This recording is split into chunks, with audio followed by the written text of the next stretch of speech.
দুরবস্থা কেন? এই বাংলাদেশ আজকে লুটেরাদের রাজত্ব কায়েম হয়েছে।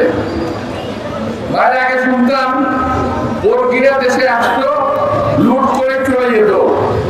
ভাইরা, আজকে এতদিন পরেও যারা একসময় বলেছিল শহীদ রাষ্ট্রপতি জিয়া রহমান নাই, বিএনপিও নাই, যারা ভাবে বিএনপি নাই কিংবা থাকবে না, তাদের মুখে ছাই দিয়ে বিএনপি আল্লাহর রহমত থেকে আছে এবং বিএনপি থেকে থাকবে আজীবন।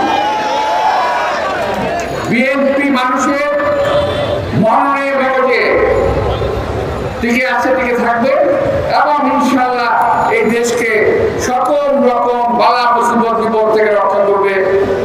বিএনপির হাতে একমাত্র বাংলাদেশের স্বাধীনতা নিরাপদ, কারণ এই বিএনপি প্রতিষ্ঠাতা শহীদ রাষ্ট্রপতি জিয়া রহমান যিনি দেশকে স্বাধীন করেছিলেন।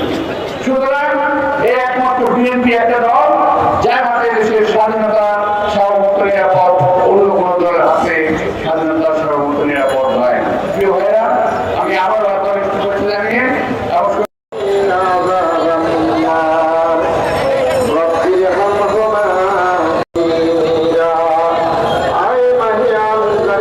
সর্বাস